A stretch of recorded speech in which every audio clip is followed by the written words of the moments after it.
All right, good morning. Welcome. Really cool to have you here again. I hope your first couple of days of fall term have been going well. I really enjoyed seeing all of you on Monday, and I look forward to a cool term. If you have any questions on anything, of course, let me know big time. Just want to remind you that next Monday at 1:10, when we have lab, that's when things will usually be due for us in this class. So when you come to the lab on Monday, 1:10 p.m., 2501, you'll turn in the 8 bottles lab, which we did on Monday. Problem set 1 is due. I'd like you to try all of the problems on your own paper. Don't use the page that's in there. Use your own paper. And as most of the time in the first part of 2501, we will go over the problems, and I want you to self-correct your work. So it's totally fine to miss like every problem, all right? Because you will self-correct your work while you're watching me talk about it. And I have literally had people that missed almost every problem, but they self-corrected, so it was like red all over their stuff. Full credit, all right? On the other hand, I have had people that have done the complete problem set. It was beautiful, but they didn't self-correct, and they didn't get full credit. So having this self-correction thing is really important to me, and that's why I want you to pay attention, check it out, and stuff. After we talk about problem set 1, you'll turn it in, and then you'll take the first quiz. Quizzes are all show your work, about half an hour in length.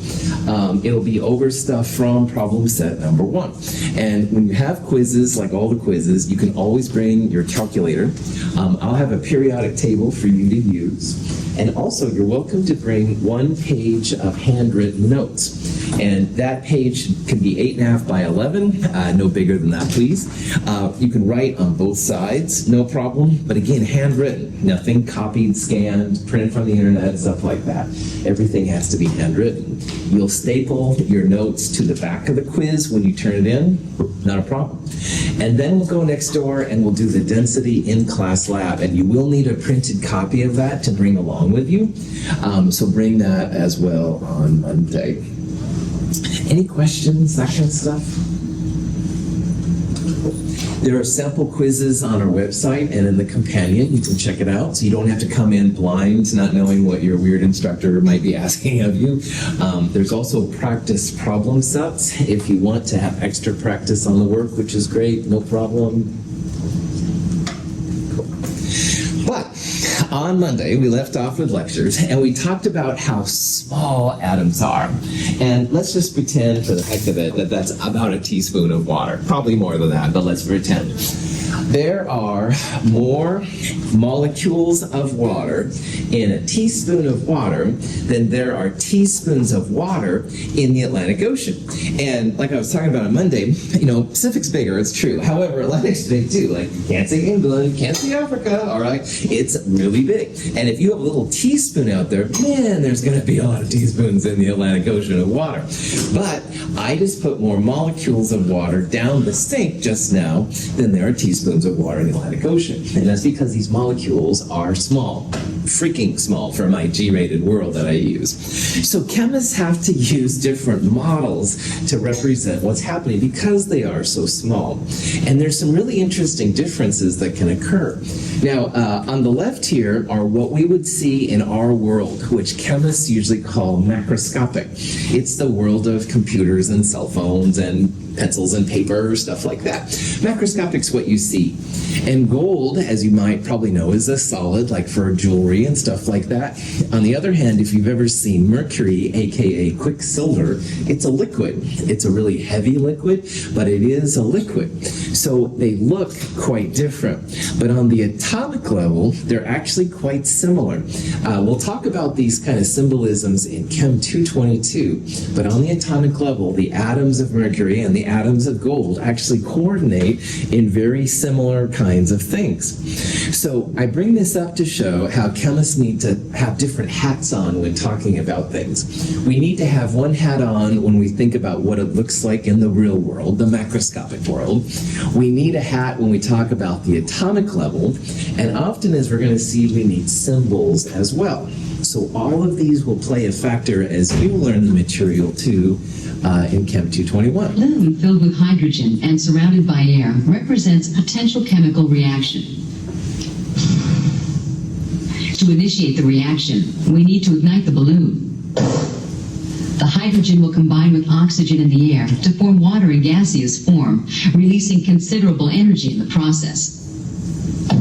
At the molecular scale, the molecules of gaseous hydrogen, H2, and oxygen, O2, combine to produce H2O, water, generating heat and light. So if we were to take a balloon of hydrogen and basically have a little flame go through it, all right, you'll see this boom kind of thing, all right, woohoo, energy. Anyway, the energy is for making water. Almost all chemical reactions have some transformation of energy associated with them. We'll talk about that this quarter too. So on a macroscopic level, in the world of us, you and me, we would see this balloon, all right, like exploding. Woohoo! What the heck does it mean? Well, on the atomic level, which is what these pictures represent, inside the balloon is hydrogen. So in this diagram, hydrogen is a white atom. Hydrogen's usually white, not all the time, but often. Oxygen, on the other hand, is around us all the time. We're using it right now as we breathe. And oxygen is often a red molecule. So when you light the balloon, it essentially breaks that little barrier and allows the hydrogen and the oxygen to come together, making water. You might have heard that water is H2O. You can see like this little water molecule here has two hydrogens, two white hydrogen and an oxygen. So water has been made. Now to talk about that as chemists without using pictures, we use a symbolism. The H's are the hydrogens from the periodic table. Hydrogen is H right there. And the O's right there are oxygen. And when they come together, they make H2O. And we'll talk about how to build this kind of formula here in Chem 221 in a few chapters. But you can see maybe how all of these are important. Because if I'm going to email somebody, I don't want to describe the balloon blowing up or anything like that. I'll probably just use the symbols and stuff. On the other hand, you know, your third grade cousin comes in, wants to see something cool in the lab, bam, you know, make the thing blow up. That can be pretty cool. So all of these have a place in the chemist world, and they'll have a place in your world too as you go through it. Now, it's a big difference in how things react depending on the state of matter. And I talked about this briefly on Monday, but I want to do it again. This morning, you get up and you're like, okay, all right, chemistry, 9 o'clock, let's do this. So maybe you make some coffee or some tea or what, fill in the blank, matcha, whatever. Anyway, you don't want to probably use solid water, which would be ice. You probably want to use liquid water to start. And the liquid water can be heated up till some of it turns into steam, which is gaseous water. So all of these phases of water are things that we're used to. But most compounds have these phases as well. This is an example up here of bromine. All right, you can actually make, with not too much difficulty, solid bromine. They're like little chunks, kind of brown looking and nasty, honestly, but we won't go there. Brown bromine quickly melts into liquid bromine, which is the normal state of matter for bromine at room pressure and temperature. However, bromine has a real funky looking gas over it usually. Some of the liquid turns into a gas based on its vapor pressure. So this is another example of a substance that has all three phases that are visible. So chemists need to think about the differences to understand what's happening. So solids are actually very rigid, all right? If I take an ice cube, all right, hey, catch, you know, I throw it to one of you, all right? You catch it, throw it back and stuff, good to go. That's a stupid example, but anyway, solids are very rigid, all right? They don't break around. Solids also have fixed volume, so if I have this big or this big, I can calculate the volume, length, width, height, whatever I need. Solids are actually pretty well understood chemically, and we'll talk about solids more, the understanding next quarter in Chem 222, but they are pretty well understood. Now, liquids, which are of course important for water and coffee, and I see a lot of you with liquids today, which is great. Liquids don't have a fixed shape. So if I had some water in my hand and I tried to throw it, it wouldn't go very well because the water would disperse and some of it probably wouldn't get where I wanted it to go. Liquids don't have a fixed shape. They will fill a container as much as they can, but they stop, all right? Liquids are not very well understood. There's some really complicated equations. People try to model liquids, and it doesn't work out super well, at least not yet. So liquids are still something where chemists have not really described it well. Like we can't describe the motion of things sometimes very well. On the other hand, what you think might be the hardest substance to understand, gases, is actually something that's pretty well understood in chemistry. And we're going to talk about in Chem 222 how arguably chemistry started with the study of gases. And that just still blows my mind even today, because I said, hey, look at my gas, and I open my hand, whoo, it's gone, right? Can't see it, goes all over. Gases fill whatever area they can. So if my gas was in my hand in a small volume and I open it up, the gas goes all throughout the world, out throughout this room. We open the door, it goes outside. It seems weird, but gases are actually pretty well understood, which is just incredible. Now, there's actually a fourth phase of matter that's very, very common in the universe called plasma. Plasma is rare on the Earth, but very common in space. We're going to talk about plasma more in Chem 222, but I would be a bad teacher if I didn't at least mention plasma. This is different than blood plasma too. Blood plasma is a whole different thing. But anyway, in chemistry, we focus mostly on solids, liquids, and gases because that's what we have here on the Earth, all right? And the solids, liquids, and gases are what we'll run into the most in Chem 221. According to the kinetic molecular theory, the molecules of a solid are locked in place, though they have motion. Molecules of a liquid are closely associated with each other, but move relative to one another. Molecules of a gas move independently and occupy a much larger volume than those of a corresponding liquid or solid. The kinetic molecular theory, KMT, which we'll use several times all the way through Chem 223, is the model that chemists use to describe the differences between solids, liquids, and gases. Now, I want you to remember that if you have ice, which is solid water, if you have the liquid version of water, and if you have steam, gaseous water, it's all H2O, all right? You don't have like HO or H3O or something like that. It's all H2O. So the differences between solids, liquids, and gases have to do with how they interact. And in this little animation right here, you can probably see solids are very tight together. Lots of interactions between them. If one atom moves, the other atom moves. That's why they have fixed volume, fixed shape, and stuff like that. On the other hand, liquids, I like to think of that as being like a disco. All right, I'm probably dating myself, I'm kind of dancing here. But anyway, the disco, everything's dancing around. There's definitely like interactions. All right, people are sticking in the same dance floor area, but it's not like a solid. All right, it's very, very fluid, which is what a liquid is. On the other hand, gases, I sometimes will refer to them as anarchists. No control at all amongst other ones. One atom passes the other one like ships in the night. They could care less. So solids have really tight control on each other, which holds them together. Liquids, they kind of move around like a dance, literally, and gases, no control. These are the highest energy, usually for substances. These are usually the lowest energy, and that corresponds then usually with a higher temperature for gases and a lower temperature for solids, liquids being somewhere in between. Now, the kinetic molecular theory, really important for chemistry. We'll talk about it a lot. And to really emphasize that, I would love to have some... Why, you have the most important job of all. You'll be our test monkey. Test monkey?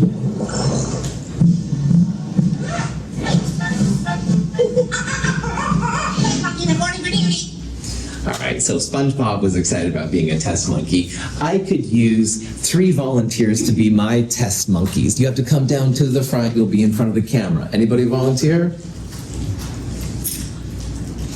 Angie, 1. You're the only 2. Thank you. A third person? Thank you. You, come down here, man. All right, all 3 of you come down here to the front and stuff. You're going to be my test monkeys. It's not that bad or anything like that, so good. Thank you.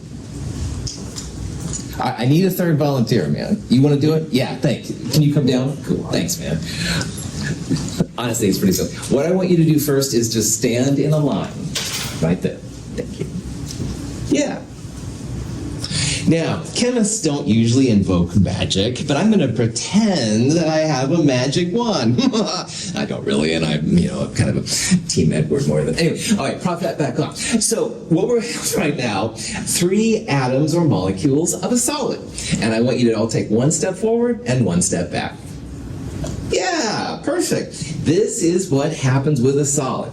I told earlier I'm going to throw a piece of ice. This is what happens when you throw. Everything goes together, everything goes back and stuff. It's pretty chill, all right? So what I'm going to do now with my magic wand is I'm going to raise the temperature.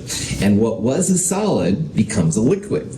Now, you be kind of stationary. I want you all to dance, and you two kind of like dance around left and right. Yeah, just kind of any way you want to do it. You can just walk around if you don't want to dance. Yeah, this is fine. Again, all 3 of these people are rock stars for a second day of class, and you're down here. Liquids, all right? It's like a dance, all right? There's a connection, but it wasn't as strong as solids. Now, if I was to really raise the temperature, I'd make them like do disco dancing, but I won't. I promise. Like, you're already so cool to be down here, okay? But there's movement, there's more action, all right? Liquids are hard to predict because while she was moving a little bit more, he was less, and vice versa. That's why liquids are hard to model, all right? It's really difficult to know what's happening. All right, for my final magic trick thing here, I'm going to raise the temperature and turn you all into gases. So go back to your chairs. Yeah, no control at all. A little bit of confusion sometimes. Interaction, that's pressure. We'll talk about that next quarter. This is what gases are. So there's no dancing. There's no moving back and forth. They all go their all individual places. Please join me in thanking all 3 of those people for being here. I know it's weird, and I appreciate it. So my thanks to all 3 of you, okay? All right. So that's really silly, and I appreciate all 3 of you coming down here. But really important to remember, solids, liquids, and gases, all the same compound. All right, it's all H2O. So if each one of them were water, they didn't lose hydrogens or gain oxygens or uraniums or anything like that. They're all water molecules, but it's how they interact that makes things different. Questions? Cool. So, making a solid go to a liquid to gas, usually one doesn't have a magic wand, darn it. But anyway, what chemists do instead of magic, darn it, is they'll change the temperature. Temperature is related to energy. So the energy of these transitions between solids and liquids, gases, sometimes solids to gases, really, really important. Anytime you do what we just did here, i.e. go from a solid to a liquid to gas, even sometimes go solid to gas, chemists call it endothermic. And that's another term we're going to use a lot all the way through Chem 223. Endothermic means it takes energy, all right? Nothing's going to happen until you add energy in. On the other hand, if I was to take gases, turn them into liquids, or liquids into solids, or even sometimes gases into solids, that's called exothermic. It releases energy, all right? So endothermic means it needs energy to take in. Exothermic means it releases energy. And a lot of times when I'm lecturing, I'll say like this kind of thing, that's exothermic, releasing energy. Endothermic means it's like coming to you and stuff. You need energy for it to happen. This is a diagram that scientists use sometimes. It's not very exciting, not as much fun as magic wands, I know. But anyway, it lists all the different transitions you can happen. So solid, liquid, gas. This is an energy axis, all right? So the energy gets a little bigger. So going from solid to liquid, you have to add this much energy. Going from liquid to gas, you have to add this much energy. Melting is the fancy name for solids going to liquids. Vaporizing is usually the name used for going from liquid to gas. There is also something called sublimation, and that's rare, but it does happen. That's when you go directly from a solid to a gas. And Halloween's coming up. If you're going to have a Halloween party, you can put dry ice in apple cider or some under 21 approved drink, I'm sure. Anyway, sometimes dry ice, which is solid carbon dioxide, will sublimate directly to the gas. And it makes that kind of fuzzy, kind of foggy looking thing. It's kind of cool. You can buy dry ice at Fred Meyer's, by the way. Anyway, those are all endothermic. They take energy. But the opposite process, i.e. the arrows going down here, those are the exothermic. You're going to get energy out. So when a gas goes to a liquid, it's usually referred to as condensation. It condenses. A liquid going to solid will be freezing. All right, it goes into a solid. And deposition is the fancy name for gases going to solid, excuse me. So if you took the CO2 gas and made it a solid, that would be the process. The most important terms on here aren't any of these. It's endothermic and exothermic. Endothermic, you got to have energy to make it happen. Exothermic, energy is going to be released when it happens. Questions on that? All right. There's also physical properties and chemical properties of a substance, which chemists can use. If you've ever watched like CSI shows or forensic files and stuff like that, they're always analyzing crime scenes or something like that for different things to catch the bad guys or bad women, whatever. You can also, though, have environmental people that go out and collect samples, or if you just want quality control. It's really important to know, though, if you're going to use up your sample as you analyze it. And some things you can analyze for without destroying the sample. And those are important. So a physical property is something that you can observe or measure about a substance, but you won't destroy the substance in the process. And if you don't have a big sample, that can be kind of important. So for example, if you look at my remote control, it's blue, all right? And my remote control was not destroyed in the process. Woohoo! So color is an example of a physical property, all right? You're wearing a black shirt, I can see it's black, your shirt was not destroyed. Now, in a more chemical context, melting point and boiling point are both physical properties. So water freezes about 0 degrees Celsius. I can figure that out with a thermometer, and I can reuse the sample, all right? If I freeze it, I'll just let it warm up again until it's liquid. I'll freeze it again. On the other hand, boiling point, about 100 degrees Celsius for water, I can take my liquid water, turn it into a gas, and if you have the right kind of equipment to collect this vapor over it, you can take that vapor, cool it down, turn it back into a liquid, do it again. Pretty cool, pretty helpful for chemists. This seems kind of silly on one level, but it's actually important because if you don't want to lose your sample, this can be important. Odor is another one, the smell of something. I think I can state that without thinking. So physical changes then would be like boiling your sample, boiling your liquid, melting a solid. That would be a physical change. Another thing that we haven't talked about yet, but we will a lot this quarter, is if you take a solid and you place it in water and dissolve the solid to make what's called a solution. A homogeneous solution means it's all the same phase. This is important. If you want to make coffee, or if you want to make salt water or sugar water, you're taking a solid, placing it in water, and then getting it to dissolve. So a solution is also something that's a physical change. You can actually evaporate the water and get the solid back, stuff like that. Questions? So, here's an iClicker question. If you have the iClicker, this would be a great time to check it out and see if it works. Anyway, we're figuring this all out. So the question here is, which one of these is not a physical change? Now, a physical change comes from a physical property, and it's something that will not destroy the substance. And you can see here we have, for example, freezing of a liquid to a solid. So the question you can ask yourself then here is, if you have the frozen solid, could you at least theoretically get it to go back into the liquid?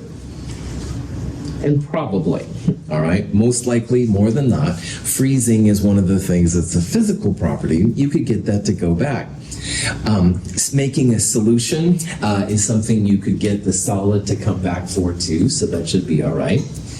You can take the liquid, turn it into a gas, and you should be able to take the gas and turn it back into a liquid. So these first three were all things that we could reverse if we were careful. All right, we could be really careful. But what if we took a piece of paper and we burned it? Could you get the ashes back to the piece of paper? No, that's like silly. So that would be the one here, which is not a physical change, all right? That would be incredibly difficult to get the paper back. I would even argue impossible. I hate to say impossible like science, but I think that would be pretty much impossible. Sublimation is when you go from a solid to a gas. That would be something that in theory you could get back to, so. Cool.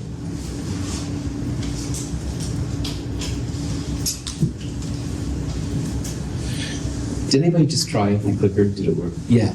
It didn't work. It said I was in the wrong location. Say, okay, let me try that again. Hold on. So.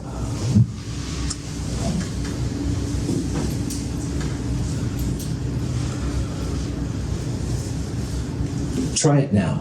I'm still learning this, gang, I'll be honest. This is a brand new thing from last year and stuff, so I want to see if you can get to it. Any luck?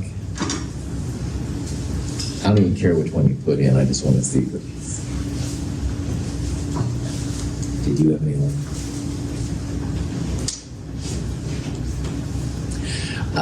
Last year we did all physical by clickers, and oh boy, the internet's the way to go. And we have, I think, pretty good Wi-Fi and cellular, but any luck?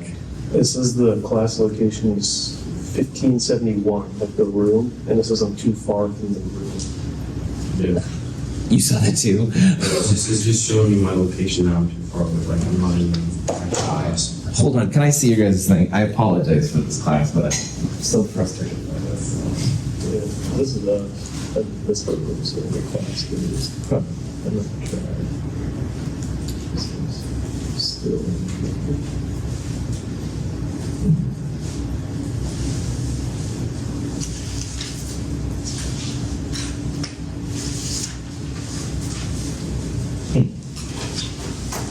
All right. Yours the same location too. All right. I need to work on this then. Something must be a little weird. So you two email me and I'll give you credit for today. So yeah, sorry about that. All right. Sorry about that, class. That's more fun than we need. Gotta love good technology. Anyway, all right. Back to your regular scheduled programming. Physical changes don't destroy the substance, which is really cool. But sometimes you need to do chemical changes and use chemical properties to get the biggest result of what you want. If you literally don't know what a substance is, you almost inevitably need some kind of a chemical change. Chemical changes, though, can give more information, but they also destroy your substance usually. So you have to look at the yays and nays before you do things. Combustion is burning. Combustion in my world, my science world, is the same as burning. And you can get a lot of information out as to what kind of substance you have, how much of substance you have. However, it will cost you some of your sample. So if you don't have a lot, like a small amount of DNA or just a hair from something, then you may have to sacrifice some of that, and that's something to think about as you go through.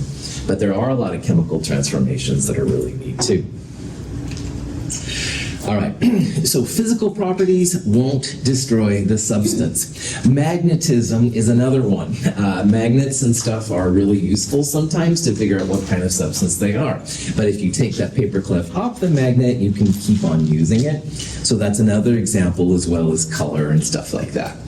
Chemical properties, though, will certainly change the substance. And the poor coyote here, who always seems to be on the wrong end with explosions and stuff like that, that's going to change the composition. You probably won't be able to get your sample back. Can't be good, can't be bad. Okay? Any questions on that? All right.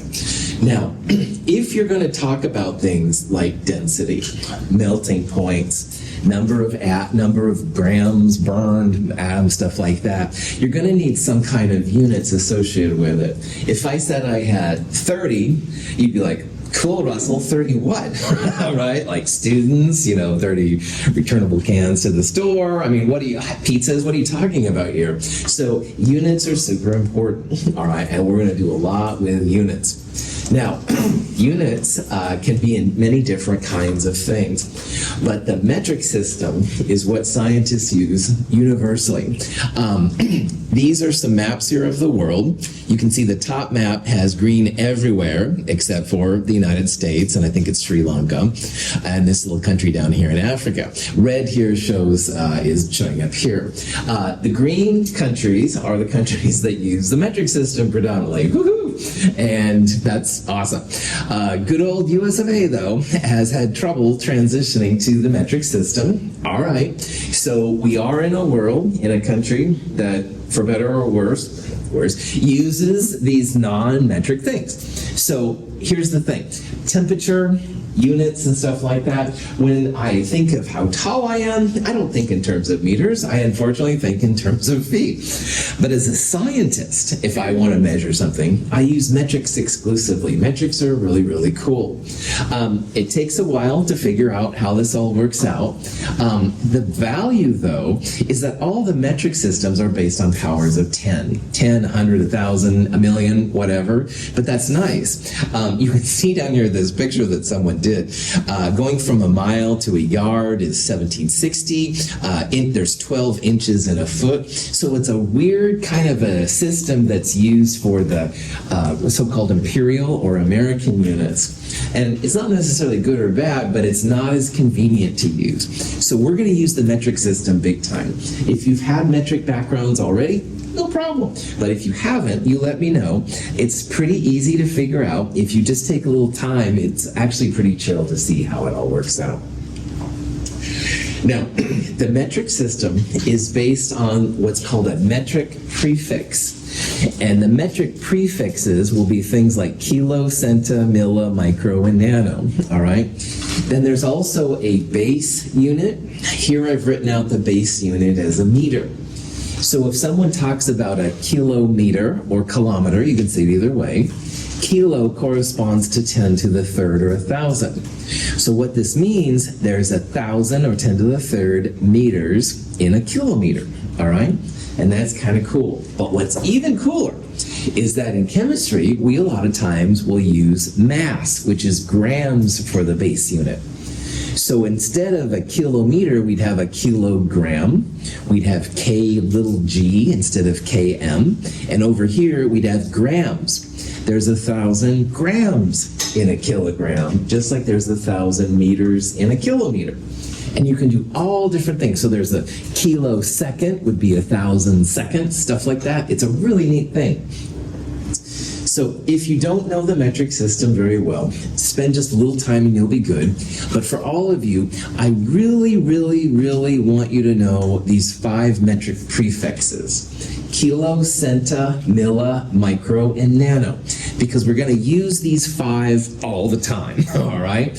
And I don't want you to keep having to look up in a book or on your phone that nano is 10 to the minus 9, for example. Now, some of these might be familiar, some of them may not. Micro is usually a little mu. It's a Greek letter system. It looks like a U with a long face in front of it.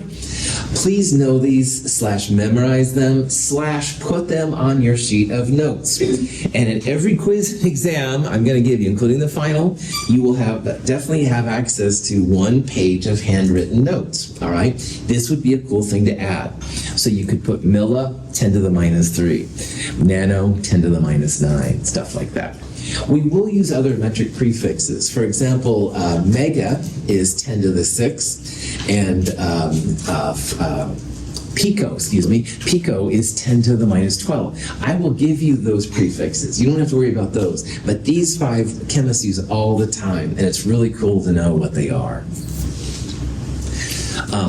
As I talked about in lab on Monday, just briefly, it's nice to have different metric prefixes because sometimes you don't want to write out something in scientific notation, times 10 to the something. So if you take the oxygen-hydrogen distance, it will be 0.094 nanometers. On the other hand, with meters, 9.4 times 10 to the minus 11th. So they're really helpful, they're really useful. You can always use scientific notation, but knowing which unit you have, of course, is really important. Any questions on that? Here's a complete list of the metric prefixes I could find. Again, the only ones you have to know: kilo, centa, milli, micro, and nano, and kind of where they come from. Nano, 10 to the minus 9, centa, 10 to the minus 2, et cetera, et cetera. In Chem 222, we will use pico and femto a little bit to represent the distances between atoms in a structure, which is kind of crazy. Now, if you have a computer and you're into computers, they oftentimes will have megabytes, gigabytes, terabytes. So those are also metric prefixes, but they're not used as much in chemistry.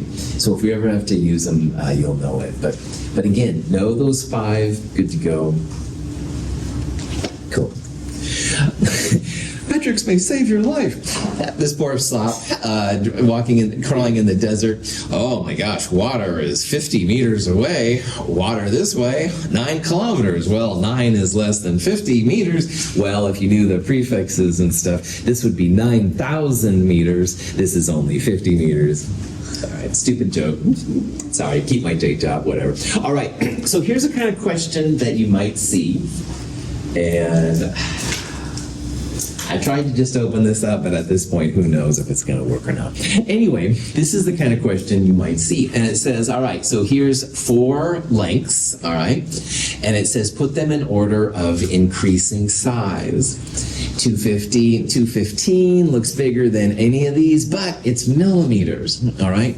So what I would do on a problem like this is I would convert all of these to meters, the base unit, all right?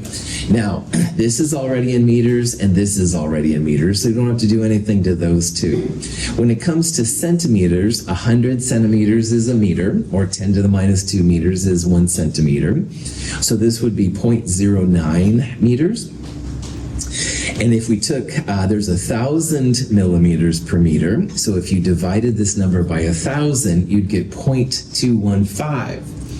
So if you do all of this out then, 9 centimeters, 0.09 meters would be the smallest here. And then 0.125 meters would be next. This number would be 0.215 meters. If you convert it over, that's bigger, and 2.3 meters would be the biggest. So this is something I'd like you to know how to do, all right? You don't have to do it as fast as I do because this is what I teach, but it's something that would be really cool and able to convert one from the other. So. Questions? All right. Cool. So when it comes to measurements, all right, there's 2 types of measurements that chemists can make. Qualitative measurements are what we did in the 8 bottles lab. Like you looked for changes of color and you looked for solids forming when there weren't any solids before. Maybe you saw some bubbles, maybe you felt some heat. Those things are more about that. Their quality, the quality of the substance, but there's not any measurement associated with it. And qualitative is really important to science as well. But the one that science is known for is making quantitative measurements. And those will have numbers and the amount. So this is where the units will pop in. And scientists got together and they thought, wow, we can't be using like yards and meters and blah, blah, blah along the way. So they decided collectively to have the standard of length be a meter, the standard of mass be a kilogram, and the standard of time being a second. And it's not that you can't use hours or decades or nanometers or femtograms, but these are like the standards, and they call them the SI group. And the SI stands for System International. It was accepted in the 50s or 60s, somewhere in there. And so we'll talk a lot about these standards. But again, chemists a lot of times will use different types of units, like the gram is more important to chemists than the kilogram, as we'll see. But it's just kind of the standard you can convert things over if you want to. But measurements with a quantitative amount, i.e. measurements with a quantity, are really funny. And I want to show you these silly pictures here to show what happens. A lot of times people think that science is absolute, and it is, there's no question. But if you make multiple measurements, you'll sometimes see some different kind of data than you will if you just see one piece of data. So we're going to talk here about accuracy and precision. And what we're going to do is we're going to use a dartboard. And in a dart game, the ideal idea is to put all your darts in that little blue center part. All right? So let's consider that to be an accurate measurement here. All right? So let's say that you go with your friends to the local drinking establishment and you drink some root beer, because I don't know who's 21 and not 21 here, and I would be the worst bartender ever, but that's a different story. Anyway, you're like, hey, what's going on? Play some darts. All right, no problem. So you get some darts, and you start throwing, and you haven't had that much root beer yet, and all three of the darts right in the middle, because you're a dart expert. Score. Now, in terms of a science experiment, if this is the case, you were very accurate, because this blue dot here represents where you're accurate. Yeah, you did a great job. But even more importantly, all three of your darts were very close to each other. And in chemists, we would call these measurements very precise. You have high precision. So sometimes in chemistry, we talk about the accuracy, which is most important. How many grams of it are carbon, that kind of stuff.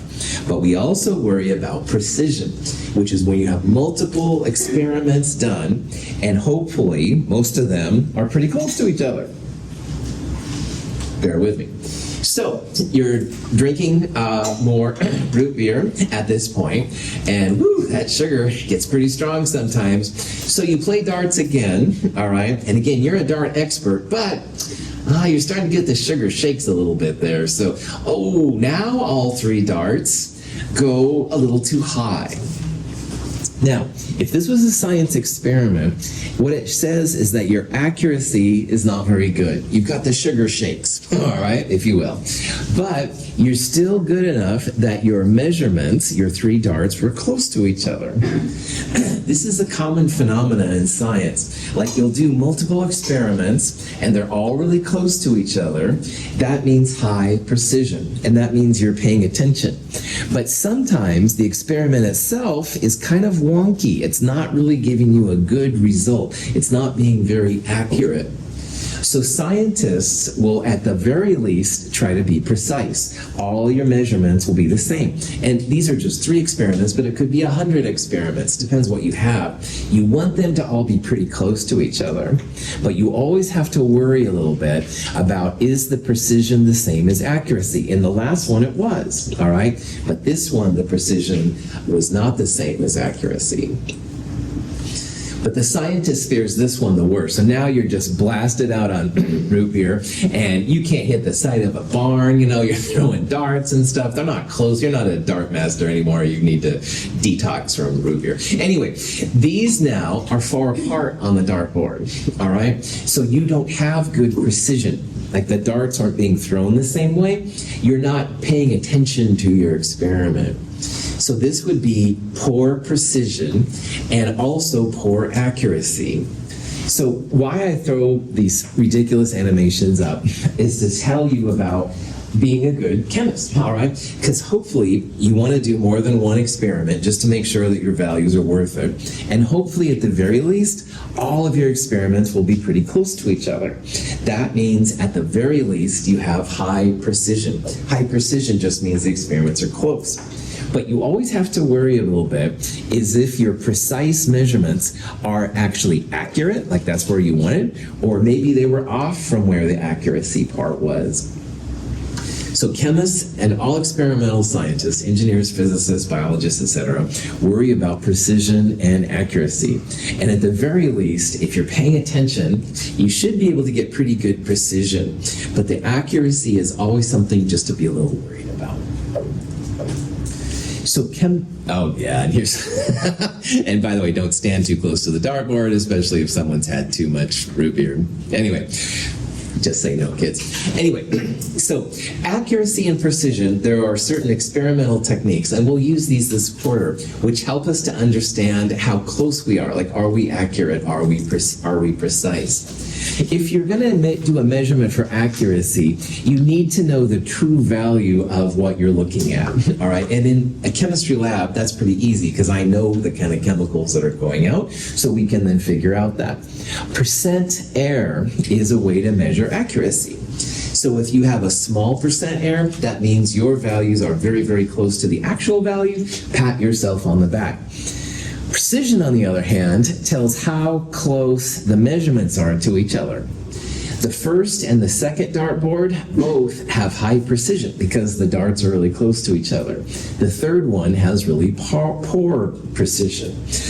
We're going to use in this class something called parts per thousand, PPT, and it's just a number. The smaller the number, the better your precision. The bigger the number, the worse your precision is. So when we talk about precision and accuracy in lab, we'll talk about percent error, parts per thousand. It's not too hard of a thing to figure out, and we'll talk about that when we get to those parts in the lab. Questions on that? Okay. Now, I'm not going to talk a lot about how to do this right now, but later on, if you want to look back at these slides, there are ways to do it. Standard deviation is another one. We will use parts per thousand. We will use percent error in lab, so you're going to get a chance to use it then. But if you want to look at it now, that's totally fine. This is just another example using parts per thousand and percent error. Again, I'm not going to spend time and look at it right now because we're going to do this in lab later, all right? But when you look at this stuff in lab, if you're kind of thinking, what the? All right, look back at these pictures and stuff for examples of how to do it, so. All right. But the most important thing of chapter 1 is what I need to spend some time on. And oh golly gee, significant figures, sig figs. They're probably the most important thing I would think of chapter 1. It's not super exciting. I apologize for that. But it's really important because how do you know what to call a number in this graduated cylinder with this volume? All right? And it may sound stupid, but it's actually pretty profound. So if I asked each one of you right now, how many milliliters of water are in this graduated cylinder? All right, well, I think we could all say, well, here's 15, 16, 17, 18, 19, 20, etc. like that. It's more than 17, but it's less than 18. So then you might think, well, maybe we'll just call it 17. But then some of you are like, no, it's about halfway, 17.5. And some of you might say, no, that looks more like 17.6. And then some of you might say 17.55, et cetera, et cetera. And this is what chemists have literally gotten into arguments about. So it's not a trivial thing I'm bringing up here. So significant figures is chemists' way to round up all these observations into something that's consistent so that each one of us do the same thing. And it's not a trivial thing. And all experimental science has these problems, all right? So it's more than just chemistry, but definitely. But chemists, of course, use almost all experimental things, and that's why it's weird. So significant figures, or sig figs, are just a way that chemists have gotten together to figure out how to call measurements, all right? What do you call this particular number? All right, and it's very important. We're going to use it all the way through Chem 223. Every time you have an experimental number, which is almost all the time, you have to use crazy sig figs. I'll be totally honest. As your instructor, I take off more points, unfortunately, for sig figs than anything else. So the more time you spend with sig figs right now, the fewer points that you'll lose, all right? And I'm really sorry. It's nothing personal or anything like that. But as experimental scientists, which is what chemistry is, we have to have a way to get this all together. Any questions on that? Okay. I'll start the next slide, but I'm not going to go very far with it because I don't have a lot of time. But when you have a number, all right, an experiment to be made, you always record with as many known digits as you can, and you give it one more, which is called the doubtful digit. And that doubtful digit will be that plus or minus so much, all right? So any number that you see is going to have a total number of sig figs, which is just how many numbers are meaningful, but that last one is going to be a little uncertain. So let's say that I gave you a number 65.07 grams. All right. And oh, wow, you with your PhD are so cool. Well, let's break it down. 6507 has 4 digits in it. That means it has 4 significant figures. All right. But also important is the very last one, the 7 in this case. That's going to be your doubtful digit. Now, when I read it, I thought it was a 7. If you read it, maybe you think it's an 8 or a 6. Hopefully, we're all plus or minus a little bit, so it's not too bad. That last one is the doubtful digit. Here's one more example. This one has a lot of sig figs. 5470318. 7 significant figures, more sig figs, which is great. But that last one is always the doubtful digit, plus or minus. So maybe if you'd read it, it would be a 7, maybe a 9, something like that. Questions on that? All right, I'll tease you with that. Oh, exciting, I know. Anyway, we'll do more of this on Friday. Thank you for being here. Have a wonderful day.